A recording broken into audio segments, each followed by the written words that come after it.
Okay, welcome to a Thursday night stream. I think this is the last day of August, so we're going to end August doing a stream and talking about some tips and tricks. I thought we would see if these videos are something you're interested in, where we talk more about the tips and tricks. In this case, of course, we're talking about the tips and tracks. But Logic is one of those programs that can do so many things. It's overwhelming. It can be overwhelming for a new person using this software to really master it. And so what we want to do is look at some of the cool things that might inspire you to do more in Logic, to be more creative, to be more actively using the software. I think that's the trick to learn the software, is just to use it. And so how do we do that? How do we get that momentum? How do we get that excitement, that passion? You learn some things that inspire you. And so I'm going to, talk about maybe just a few of the things that inspire me most when using this software. And if you have some stuff, put it in the chat. I'll remind you throughout this as we get more people on the stream. But put it in the chat.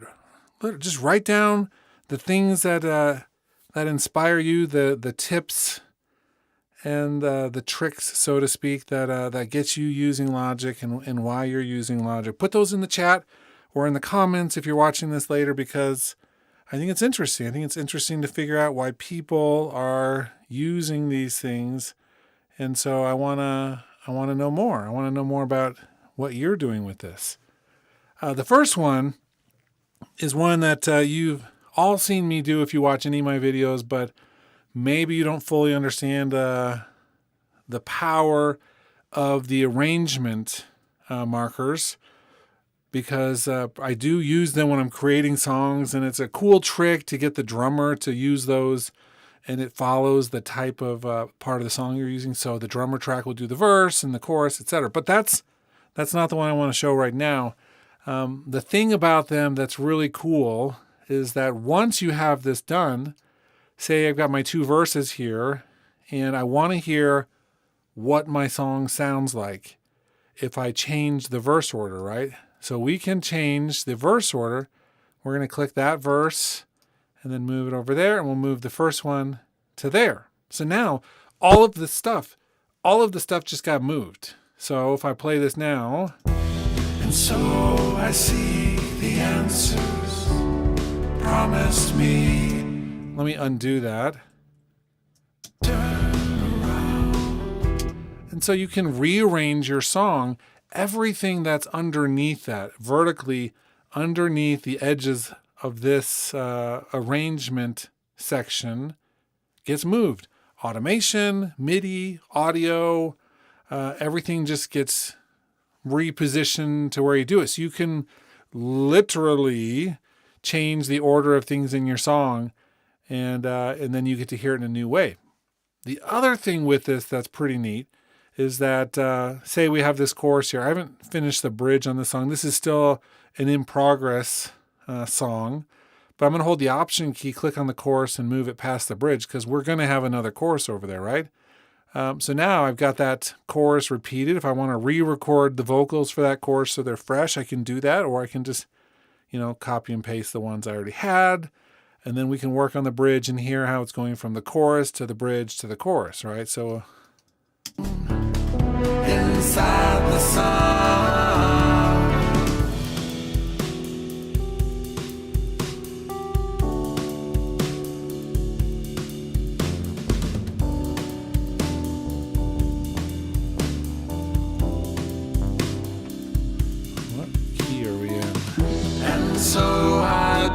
And so then we can work on that. I don't even know. I haven't played this in a while, so let me see what we're looking at in terms of the notes. I feel inspired real quickly just to record a bass part for that. So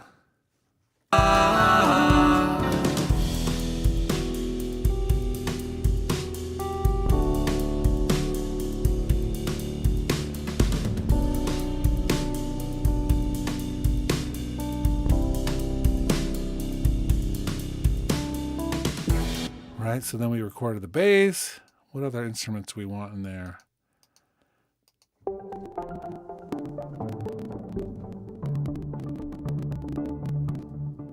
Some interesting clicky things.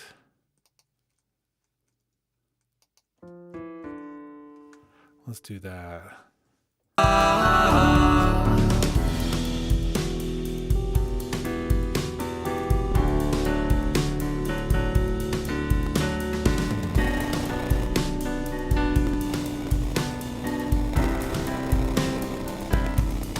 Oh, some weird distortion stuff happening.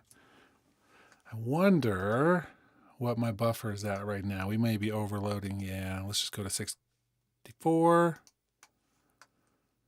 But so these arrangement markers sections are so useful. I'm going to show you one of the things again following that train. Let me just record this piano part first.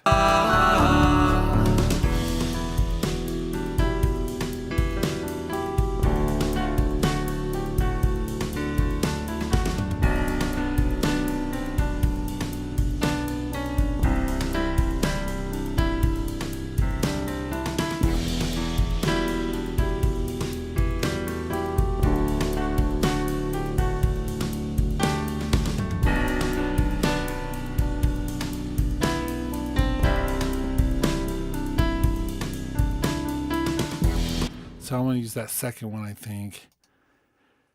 Let's flatten it. But say we get this, and all of a sudden I'm like, wow, this bridge, I like it, but that's way too short. So we're going to option click this one as well and just pop it over. So now I've got a double bridge.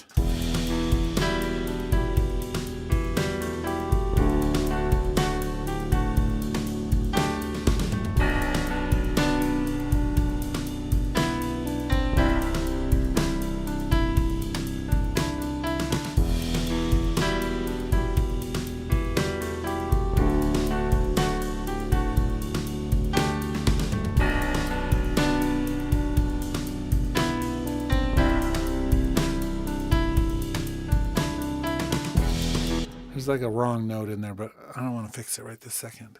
But now that we doubled it, we can come through with any of these other instruments.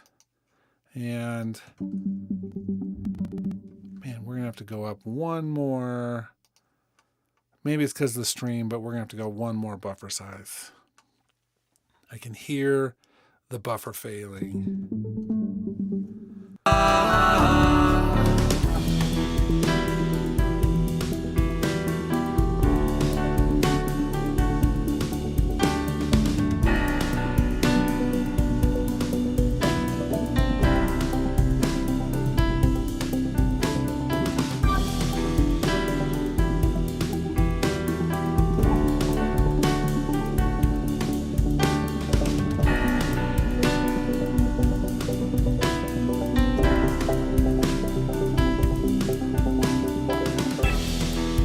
Right, so then we have parts and palm parts. That one is actually, because I've already duplicated it out, now I get to do that part that goes different for the whole thing. Is not just a copy and a paste of the two things. So it's cool. Okay, so those of you who are joining, your homework for this stream, if you're watching, is to put in the comments of the chat what tips and tricks speak to you when using Logic, and what are the things that you find really interesting about this software that perhaps we don't have in other places. You know, put the stuff that you're experiencing with it. Okay, so that's one thing, right? That arrangement track, I love it. I use it all the time. I think it's really powerful. It's maybe the second most powerful arrangement tool out there like that. It's not the best. I think Nuendo and Cubase have one. They were one of the first ones to have something like this, and theirs is really cool. And so I think that it's not necessarily super unique to Logic, but I do think it's really powerful. Okay. The next thing, and I think this is a tip that is worth talking about for a minute. And that's because none of these things are secrets, or maybe you've heard them all, but these are the things that I really enjoy with logic. The next thing would be the smart controls, and not for the reason you think. I don't think. Sure, you can use them as smart controls. We have these with the tiles in the new Logic Pro for iPad version. Awesome. It's like, is that really a cool thing? I don't know. It is what it is. But there's a few things with this that I really do like if you're willing to get your hands dirty in terms of things under the hood. And that's with this little info button right here, the show inspector. And then we have all of these things down here, which is cool.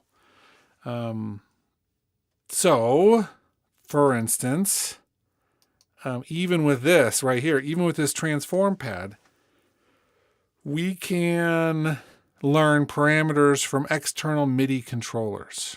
So here's the external assignment area right here. If I click on this, I can say learn, and then any MIDI controller that I have connected to my computer. In this case, I don't know if these joysticks are actually set up to do anything right now in this particular project. Oh yeah, they are. But I'm going to change them. So right now it's doing that thing, but I want to learn this external assignment. Oh, let's see. Let's go reassign. Let's do learn. I'm going to move it up. Come on. Reassign. And then I'm going to click on the side to side and learn and go side to side.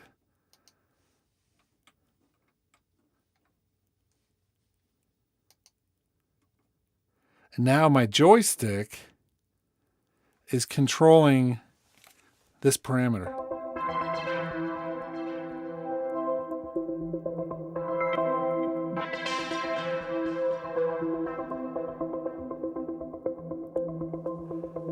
And I wish I knew where I'd originally had that. I probably should have saved that separately, but let's listen.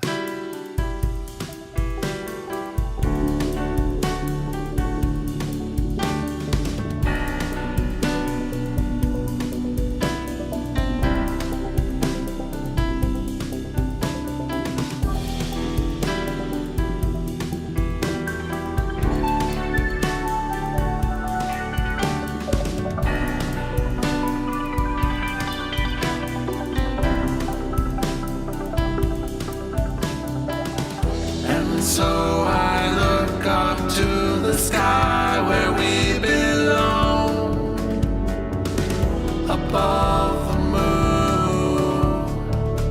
moon. Oh, cool. So I don't have to worry about that because I already recorded some automation of it in the track itself. So we're okay. But you can see that was super easy to come through here and assign some external instruments to those parameters, record them in. You can do it to any parameter that's on your channel. So it's like we can learn so many different things. Here, for instance, let me just show you. Volume, main, so panning, solo, muting, send assignments, instrument bypassing, EQ, all of the EQ settings. And then here's the two that we have for that. But alchemy's here. So alchemy, here's all the things that we can assign external controllers to. It's like everything. There are some non-automatable things as well, but that doesn't mean we can't still assign them, which is interesting. Cool. So another really cool tip, I think, is using the Smart Control Inspector to assign external controllers to different parameters. Let's go to a different track for a second. You'll see it looks like this now. And we can just select any of these, learn an external assignment. There's another one. We can learn the external assignment to any of these knobs. And so usually what we do is assign them and then write it as automation and then move on with our lives. We don't typically set it up. If you really want that kind of control for a live situation, then we'd use main stage instead of this. And main stage is really powerful too. Hasn't changed much over the years, but it's certainly powerful. Okay, still, we got a few of you watching. Don't forget, in the chat, your assignment is to write down some of the tips and tricks that draw you to Logic. Good reminder for those of you who are watching now, and also put it in the comments for those of you who are watching later. I really do want you to do that. What's the point of being on a live stream if you're not going to interact at least a little, right? But you don't have to. I mean, it's cool.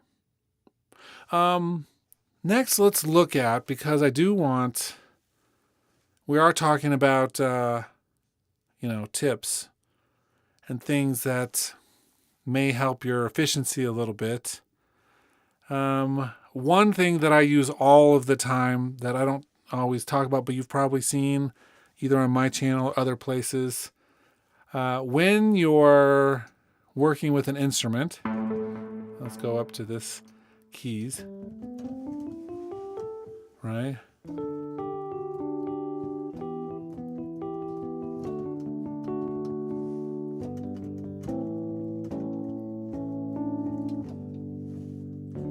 Right, so we're on that instrument.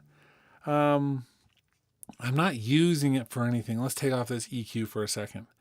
So one of the things that I find really useful would be learning the hidden shortcuts in Logic. For instance, if you're on a channel strip like this, sure, we could come in and say, I want you to add a channel EQ, and you do it like that, right? Or we could do a compressor like that and add the standard ones. Now, I use pretty much the standard ones for everything, at least at the beginning when I'm doing like the big brush strokes of a song or a mix. And then if I need a specialized tool, I have a lot of specialized tools and I'll reach for those. But at the very beginning, I'll come through and I'll typically do some EQ first to get things more sculpted sonically on the spectrum before I do compression. Sometimes you'll reverse that for reasons, but so I'll come through and I'll just click on the EQ thumbnail and it loads up the channel EQ. And then I'll click on this little bar, the gain reduction meter, and it loads up the compressor.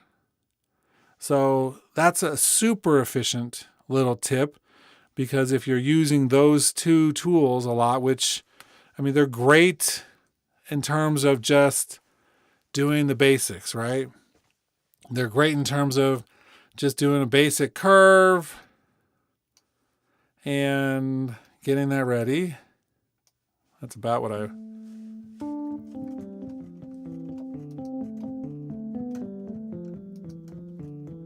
And then we flip this into graph mode.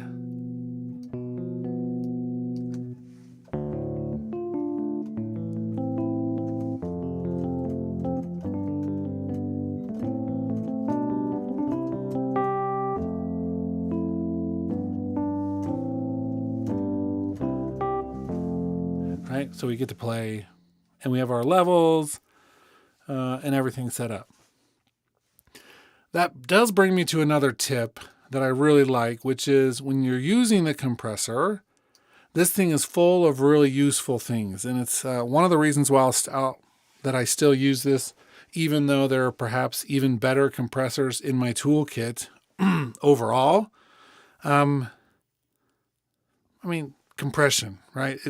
It's not like a rocket. It's not like a rocket science thing, but certainly there are better or worse compressors out there.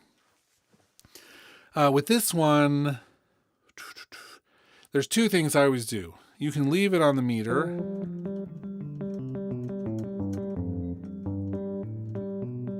And you'll see how much is being reduced.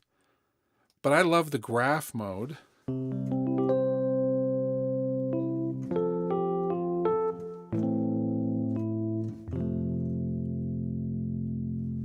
I think that's more useful. If you're not sure exactly what compression does, this shows you much clearer. That's one. And then the mix knob. When I'm using it with drums, I almost always use this for parallel style, New York style compression, where we let some of the natural through, mix it with the compressed version. It allows you to sometimes take the settings even further and really compress something, but keep it sounding more natural because you're leaving some of the natural transients to get through. I love the mix knob. So this knob, if I'm using it with percussion, I wouldn't use it as much with something like this keyboard.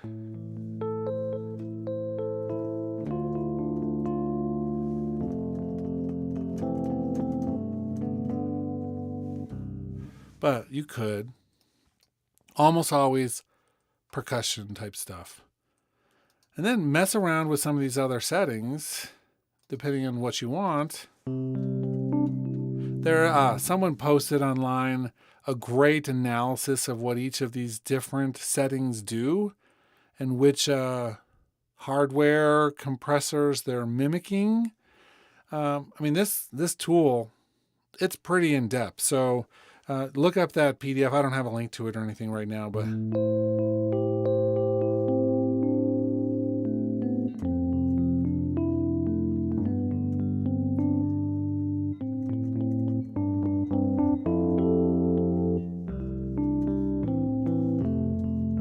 too much. Actually, it's not that much in this case. You can see the graph. It's latching on and letting go pretty fast.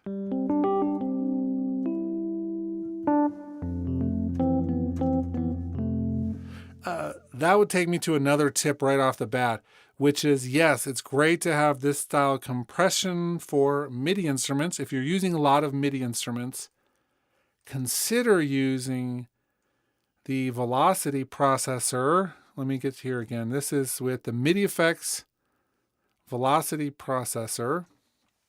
And this does MIDI data style compression so that you end up with MIDI data that's more controlled before it actually even triggers the instrument. And then you do audio compression afterwards if you want a stylized sound like that. But this,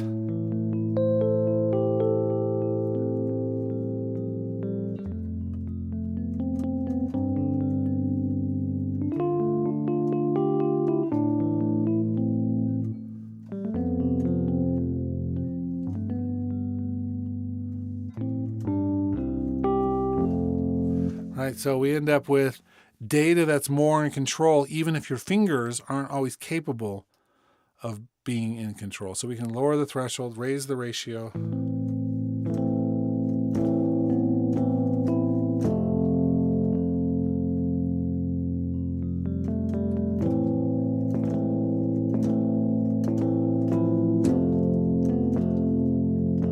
Right? Of course, we have some other modes and things, but if I were to change that ratio to a 1-to-1 and play almost the same thing I just did.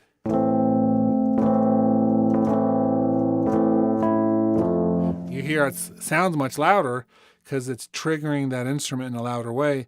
Maybe I don't want it to be that much louder. I want to be able to play hard and have it still be more controlled and in the lower velocity areas. Super useful tool. So we have to decide with MIDI instruments, are we going to be using velocity processor or are we going to be using the audio compressor after the fact? Or, which makes the most sense, when are we going to be using both of them? And this, tonight, the vintage VCA on this compressor is brought to you by my shirt. They seem to be matching color code. Sweet. Okay, again, I haven't got anybody to bite yet, but if you're watching, make sure you're putting in the chat or start putting in the chat which tips and tricks are your favorite in Logic, because this can't just be about, my favorites, because that's no fun. We want to have things talked about. Cool. Okay. Let's go back and look at a few more things that I think are useful, whether they're in Logic alone or in other applications. I don't think it matters in this moment, but okay. So let's talk about this for a second. When we're on my vocal track, I'm going to right click on the pan knob, not the pan knob out here, because the pan knob, let me get the zoom in. The pan knob out here on the track header, you can switch it from panning to the sends. So now all of those knobs are controlling the level of the send one instead of panning. So that's a great thing. If you're like mixing or recording and you want to put the headphone mix on one of those sends, that gives you the ability to change what's going out there. If you're doing reverb adjustments, that's fine. Down here, though, in our inspector, if I right click, it changes the panner type. In this case, it's pan or binaural panner. Binaural panner uses the psychoacoustic principles and HRTFs, head-related transfer functions, to mimic immersive audio using things like filters, delays, and level adjustments so that it sounds like it's coming from around your head even when it's not. This is built into Logic. It's a really amazing tool. I use binaural stuff all the time. So that's cool. And you'll see we just have pan as the other option. And that's because this is a mono track. So this one track is not a stereo track, it's a mono track. And so you pan to the left or to the right, goes to the left speaker or the right speaker. If it's surround, you put it in one of the other speakers, great.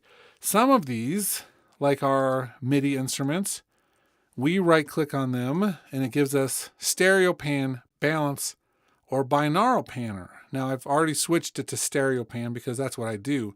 The default is always balance, and balance means that if you pull it to the left, it turns down what's in the right channel. It doesn't move the right channel. It was like that for decades, it feels like. And then just in the last couple years, they've added stereo pan, which means if you move it to the left, then what's in the right channel moves over and everything gets pushed into the left side as much as you want it to. Or you can go to the right and the left side gets panned over. But before that, if you panned like a MIDI piano instrument in Logic and say that it was recorded with stereo technique so that maybe over the shoulders of the piano player, right mic was capturing the high strings, the left mic capturing the low strings. If you panned this, I'll put my hand so you can see them both, pan it to the left, the right side just got turned off. Or if you pan to the right, then the left side got turned off, and it would actually get rid of that stereo image. The low strings would be gone or the high strings would be gone. And so it was really a backwards way of thinking. But now the default is still balance, and you have to manually switch it each time to stereo pan, which I think is what you should be doing in most cases. I can't think of any situations where we'd want to leave that. Okay. Hey, Gerwald. How you doing? More people comment. More people get involved. I know it's either early in the morning if you're across the ocean in Europe or Scandinavia or Asia. If you're in the United States, it's late at night. East Coast would be 11:50 right now. West Coast would be 8:50, so it's earlier if you're in California.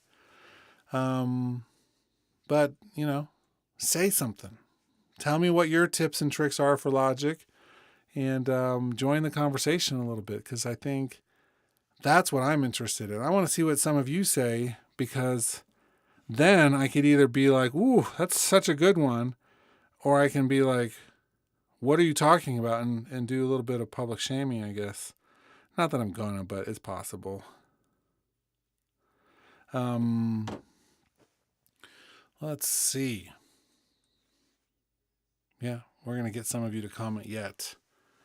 And if you have any questions or tech-related things that you're struggling with Logic, this is a great time to ask those as well. Goldbug 1974 says, what reverb do you like for vocals? So these are rough. They're still the scratch vocals, meaning I've recorded them, but we're likely to re-record them at some point. But let me play the beginning a little bit, and I'll show you what vocals or what reverb I'm using. Turn around to see what you're looking for. Perhaps it's me.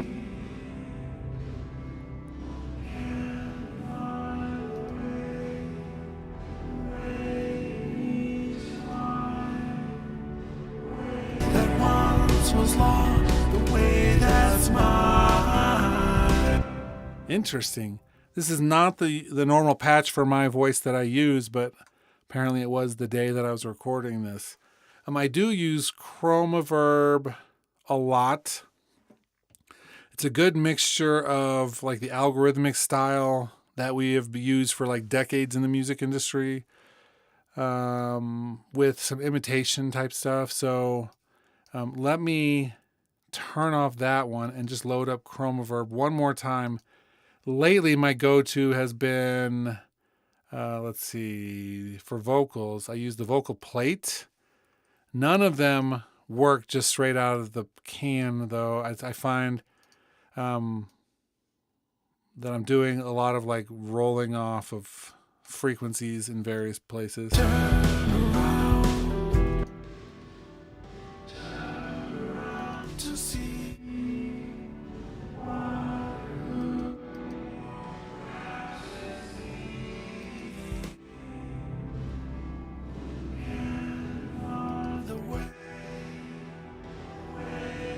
And I've got like drums going in there too. That's this is definitely still a songwriting project rather than a mix project, I think, at this point.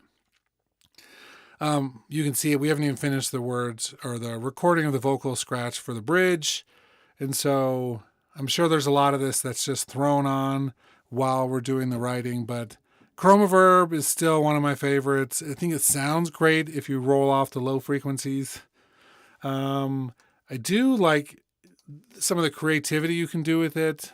For instance, if we go to details, you'll see we have a quality thing. So we can actually put this into like old school low quality. There's a width tool. We can make it wider. This is going to be controversial because I know there's somebody who's going to watch this at some point and disagree with me. But I love, so let's click on the EQ.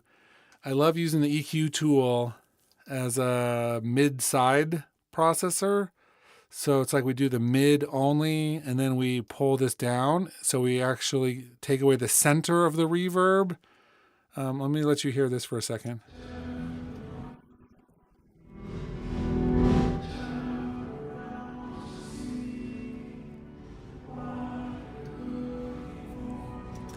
So what you're going to hear are people saying, that's going to mess up your phase so bad. You're going to have such a mono incompatibility. And to that I say, cool. Who cares? As long as you're being careful with how some of this works. So I might pull out, for instance, my correlation meter here.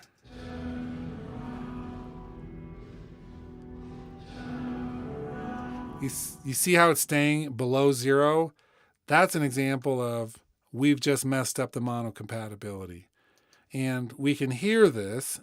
And I'll show you how to fix it here too, if you want something like this to actually work. We'll put in the gain plugin, and I'm going to do mono on.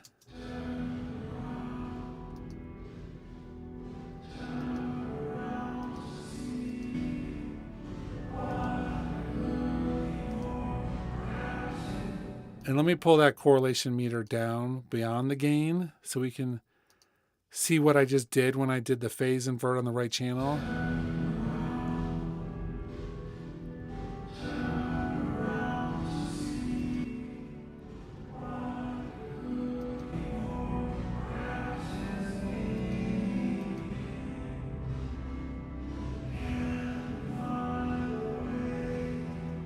I mean, that reverb without me doing the channel EQ thing is staying down in the negatives. That means that chromaverb is having some major issues in some ways.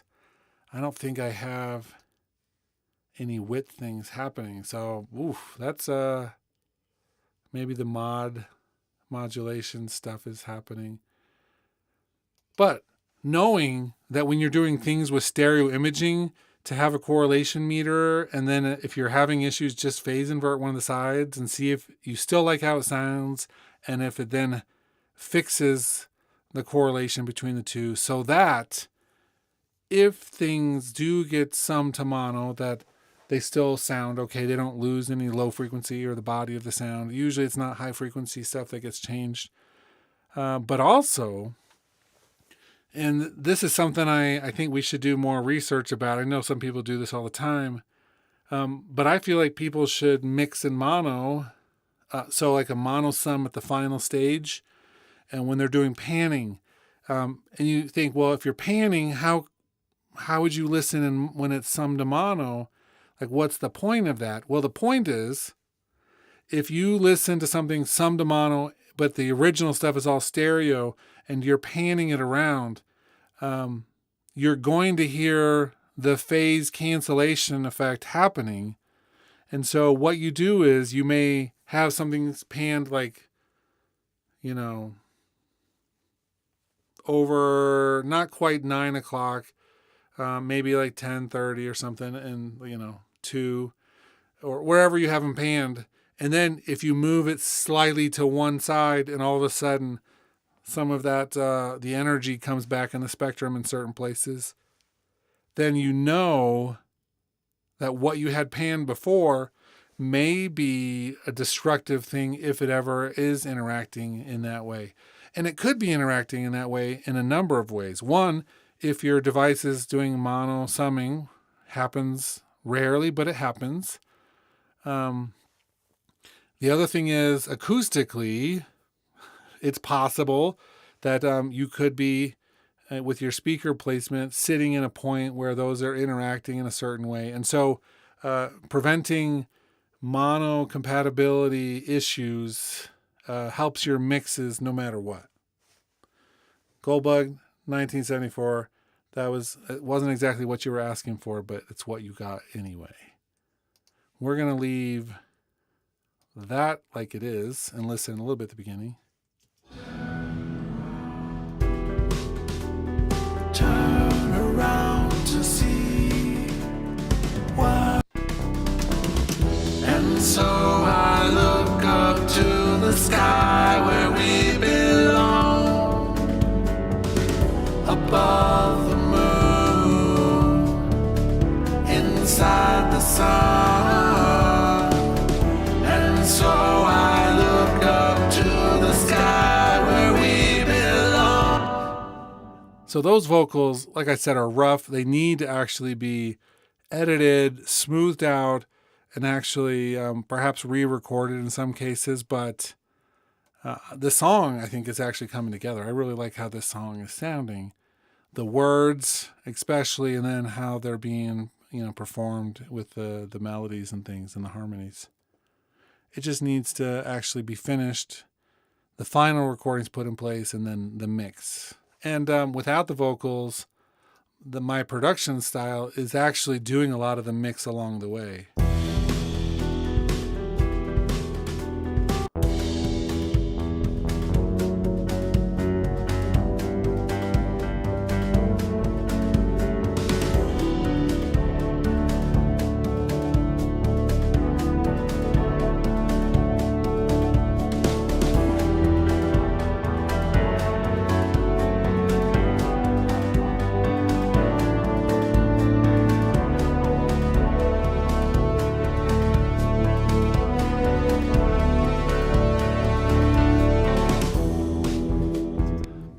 That brass section, that's my favorite part of this chorus right there, because it kills it right towards the end. It's so good.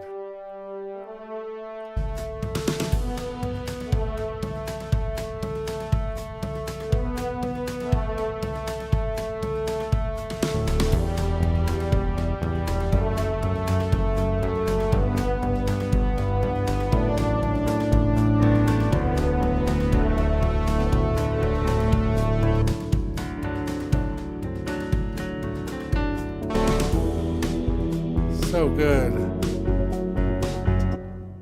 The brass I'm using is not Logic. It's let's see, what am I using here? It's the Hollywood brass from East West. It's, you can get a lot out of it. You have to sometimes figure out what you're finding in it. I don't know where does it show me what I have loaded. 6 French horn legato with 4 times round robin. REP. What is the REP? I can't remember. Legato. It's not repeat. I mean, I guess it could be, but I don't think so. It's like a code language that East West uses. So stupid. They could have just spent an extra day and actually given us like useful names. But I love. It's over here if you're looking what I'm looking at. It's good. I love theirs. They've got some additional libraries that I would like to pick up.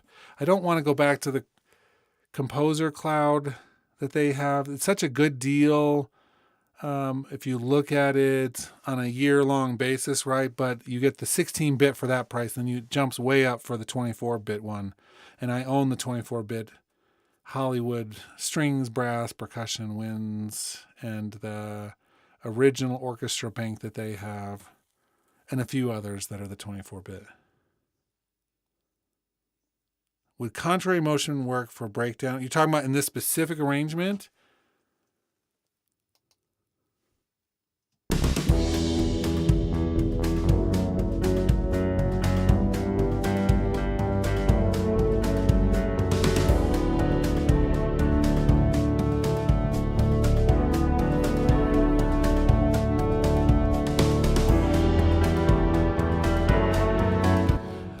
And you're talking about the let's see, for the breakdown as it comes to the, because right now this is all actual vocal section. Let me play with that and let you ask your question again. And so I look up to the sky where we belong, above the moon, inside the sun. And so I look up to the sky where we belong, above the moon, inside the sun.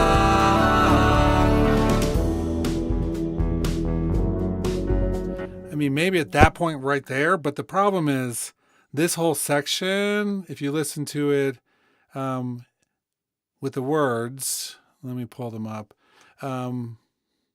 So I look up to the sky where we belong, above the moon, inside the sun. So the whole thing is like supposed to be pushing all the way. It's just like the whole thing should be rising simultaneously. I didn't want any contrary motion really at all in terms of the harmony.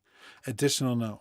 Let me hear. And so I look up to the sky where we belong, above the moon, inside the sun. And so I look up to the sky where we belong, above. You talking about right there? Or are you talking about more in the center? Because I think I see and understand finally what you're asking right after the belong. Okay, let me listen again. I see what you're saying now, finally. It's chat and live streams is one of my favorite and least favorite things because it's hard. But I mean, let me hear after the belong. And so I look up to the sky where we belong, above the moon, inside the sun. And so I look up to the sky where we belong, above the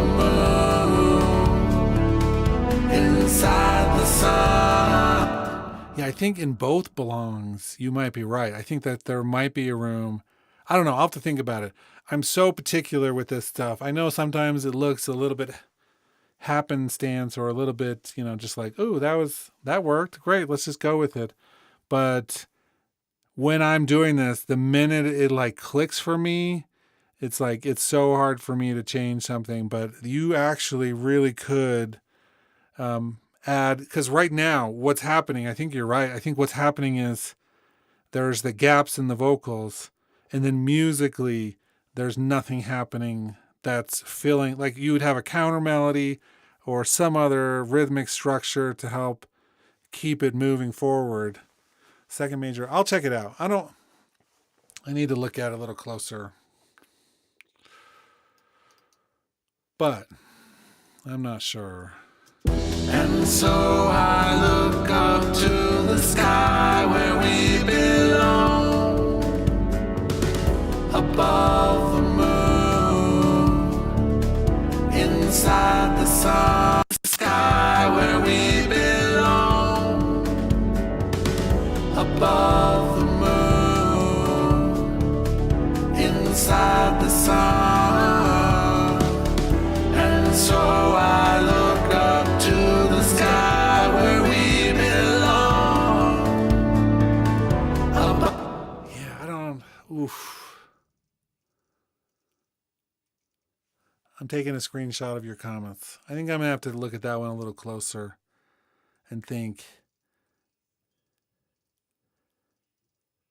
I almost don't like how it goes back down at all, because the whole thing, it's like it is like what I really am thinking about in some ways for this that may make that moot a little bit, would be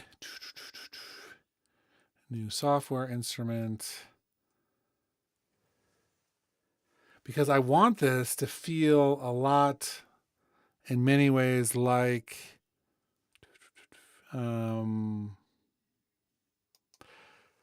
gospel choir. I don't have a good gospel choir, but I do have some choirs. The Choirs Platinum, Multis, Word Builder, Men and Women. Let's see. Ooh, sopranos, tenors. I don't know. We might do the boy choir. Add timpani. Timpani is all we ever need, or isn't that the truth? Solo the horn and the keys. Okay. In a second. You're getting me thinking about this, but I don't know if I'm going to go the direction you're thinking.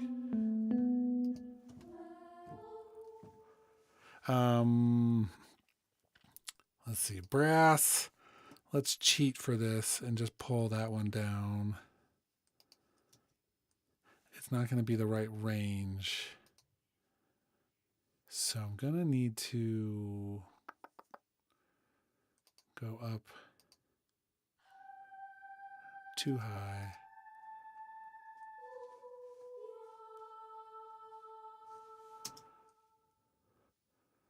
Let's see. Keys.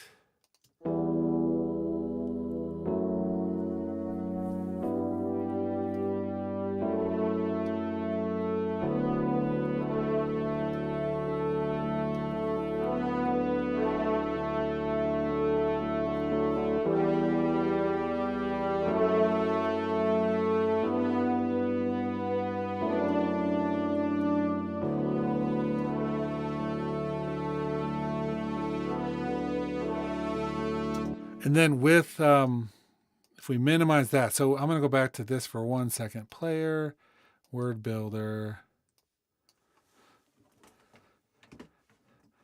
Let's see. Hold on 1 second. I'll get there.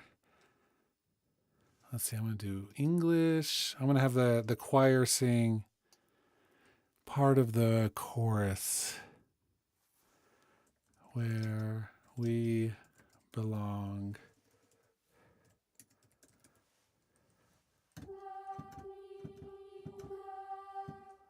Where we be. Let's split that up.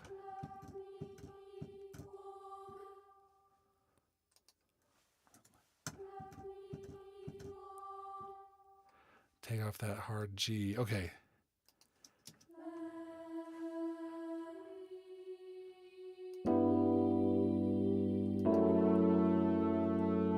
Above the moon, inside the sun. And so I look up to the sky where we belong, above the moon, inside the sun. And so Ooh, I can hear that space bar. I just got to get this. And so I look up to the sky where we belong, above the moon, inside the sun. And so I look up to the sky where we belong, above the moon, inside the sun. And so I look up to the sky where we belong, above the moon, inside the sun. And so I look up to the sky where we belong, above the moon, inside the sun. Oof. Okay, so let me see exactly what you're saying. Beat 4 of which one? Bar 37, 38, 39, 40, 41. Beat 4, the E of... So which bar, though, are you looking at? I don't know how long. Bar 40. Okay.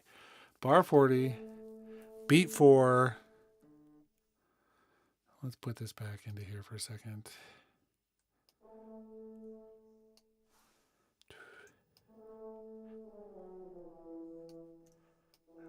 Like that. To the sky where we belong, above. Let's I don't know, actually that might not work. I forgot. We're in not velocity mode here. We are in modulation mode.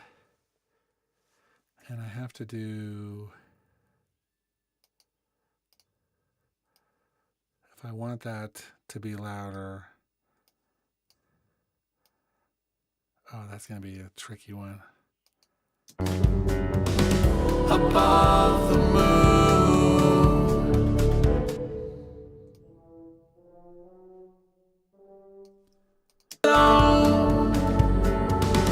above. Let's push this up louder for a second so I can hear it.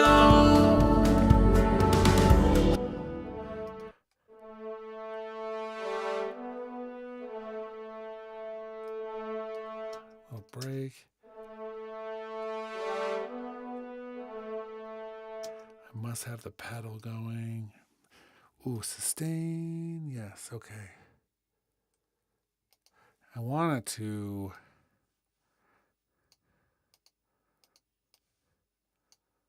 hit that. And then I'll go back to the modulation. We can pull that down. It was like not triggering right. You have to know how those instruments work.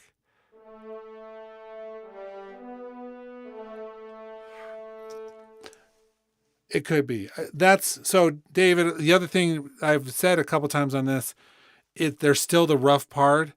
Once we start doing the mix, it's going to change some of that stuff. It's not mixed at all. It's still, I haven't even finished recording the vocals. And so I look up to the sky where we belong, above the moon, inside the sun. And so I look up to the sky where we belong, above. And I feel like probably look up to the sky where we belong, above the moon. they're all Well, that's the other. I think I need to switch the patch that I'm using. Oh man, my mic is like spazzing for a second. I need to switch the instrument I'm using so it's not this legato thing. So this is more of a legato instrument, and it's not designed to be played with the short notes like that. So we need to like sort out that piece of it. Maybe use one of the key switched ones instead. For sure, with this, I need to add in the sustain so that it's not just doing a legato trigger on it. And then go back to the modulation, and we can probably, with both of these, this is the same as the other one. It gives me room to get that back down.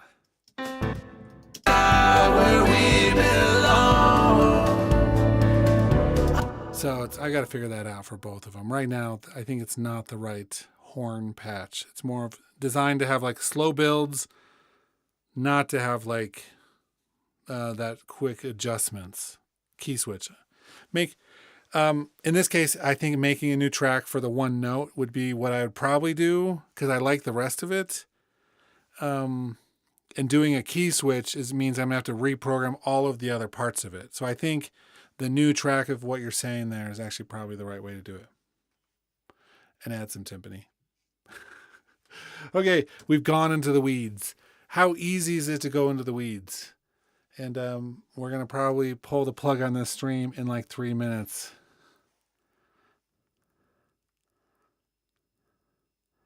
Because an hour is all I give. It's all I can give to any of you.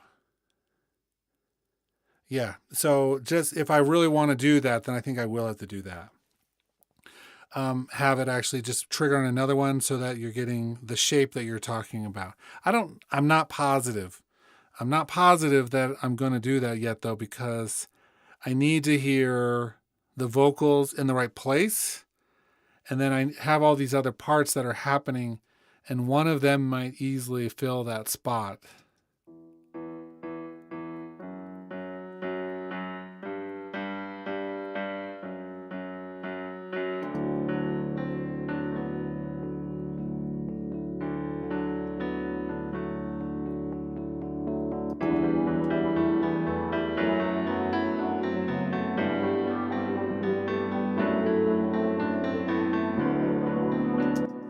So some of those need editing still. I can hear some timing things.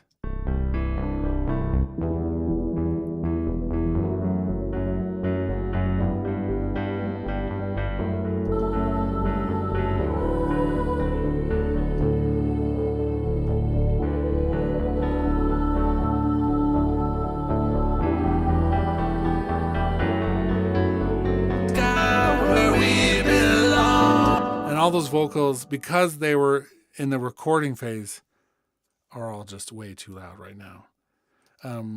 Another really cool tip, by the way, since this is a tip and tricks thing, if you select multiple tracks simultaneously, they act as an instant group.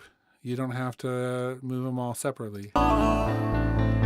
And so I look up to the sky where we belong. Above the moon, inside the sun, and so I look up to the sky where we belong. Above the moon, inside the sun. And that drum, the drums there are interesting. They're not what I want yet. And so the toms, I think, are making it too thick. I wonder if I did a cymbal pattern. And so I look up to the sky where we belong. Above the moon, inside the sun.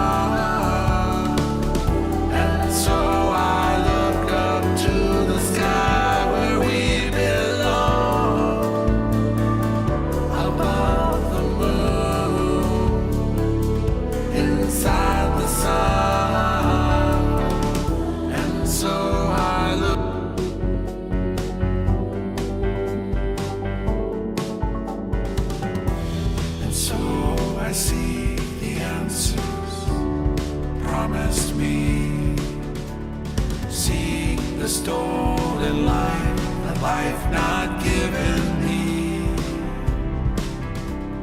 Don't you turn away, I've come to say, I need the breath you offer me to find my way. Are you real or a waking dream? Feels so real to me, but can it really be? Flesh upon my chest feels so close and warm, feels miraculous, shields from all the harm. And so I look up. So then, just as a reminder, we've made some changes to this chorus. They don't automatically update. So I'm going to need to option click and drag this chorus over. And then this chorus,